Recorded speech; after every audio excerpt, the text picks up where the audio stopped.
We live in a toxic world, but we don't have to live in toxic bodies.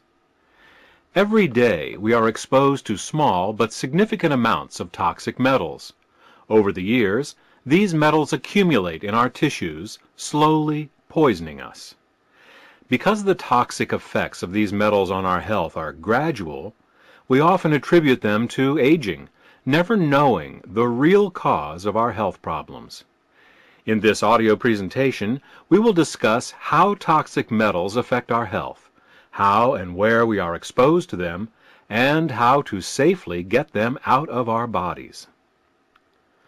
The toxic metals we will address in this presentation are mercury, lead, aluminum, nickel, arsenic, cadmium, uranium, and calcium. You heard correctly, calcium. Under certain conditions, calcium, a mineral required for our health, can become a toxic metal. More on this later. First, let's look at how we are exposed to the other 7 toxic metals we just listed, and what kinds of problems they can cause. The first toxic metal we will look at is mercury.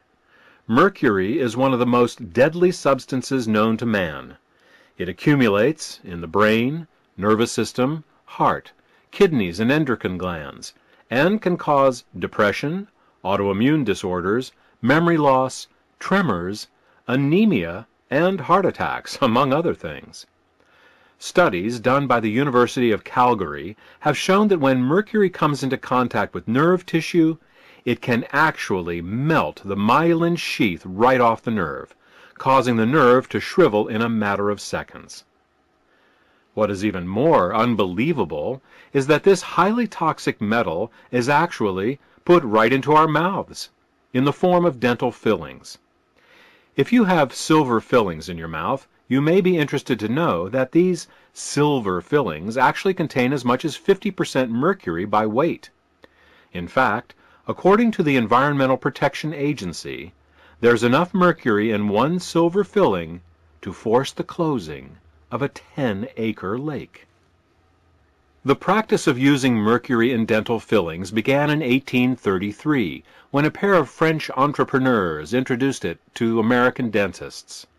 Most dentists initially dismissed the idea as dangerous, because the poisonous effects of mercury were already well known.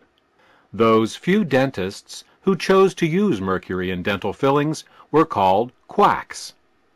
This derogatory term was an abbreviation of the word Quacksilber, which was German for quicksilver, the common name for mercury at the time. Over time, however, using mercury in fillings became the norm, not the exception, and those dentists today who choose to remove mercury from their patients' mouths are themselves called quacks. While modern dentists claim that the mercury in silver fillings doesn't leak into the body, scientific tests show that each mercury filling in our mouth releases on average 17 micrograms of mercury into the body every day. But fillings aren't the only source of mercury in our lives. Mercury is also found in adhesives, air conditioner filters, cosmetics, fabric softeners, felt, floor waxes and polishes, laxatives, seafood, talcum powder, and tattoos. 150 years ago, the only people exposed to mercury at toxic levels were the hat makers, because the felt they shaped into hats contained high levels of this toxic element. Their continual exposure to mercury destroyed their brains, causing them to slowly go insane. This gave rise to the expression, mad as a hatter. These days, we are all exposed to mercury, and with senility and other mental disorders on the rise, we should ask ourselves, to what degree is mercury to blame? The next toxic metal we will address is lead. Lead is found in chocolate, canned foods, newspapers, toothpaste, cosmetics, plastics, batteries, gasoline, old paint, insecticides, pottery, ceramics, and worst of all, soldered pipes. This means that every glass of water we drink and every shower or bath we take increases our lead exposure. Lead accumulates in the brain, liver, bones, kidneys, and spleen, where it has many negative effects, but none more insidious than its ability to alter behavior and intelligence. For each 30 micrograms of lead in our bloodstream, we can expect a 10-point drop in our IQ, as well as a decreased ability to deal with new environments and social situations. Let's turn the toxic metal discussion to aluminum. Public water utilities universally use aluminum to remove debris suspended in the water supply. This is because when aluminum is added to water, it causes the little bits of dirt that are naturally suspended in the water to stick together and fall out of solution, making them easier to remove. This process is called flocculation. Unfortunately, this process continues in our own bloodstream. You see, our bloodstream also has little things floating around in it, like red and white blood cells, antibodies, hormones, and platelets, to name a few. Flocculation may be a good idea in our drinking water, but when our bloodstream flocculates, it can cause serious problems, such as strokes and heart attacks, for example. Aluminum is used to get the dirt out of the drinking water, but what is used to get out the aluminum? I would personally prefer a little dirt or sand in my water than toxic aluminum. Another common source of aluminum is antiperspirants. When aluminum is applied to the sweat glands under the arms, it literally glues them closed, preventing toxins from naturally leaving the body in your sweat. In women, once under the arms, the aluminum goes through the lymph nodes right to the breasts.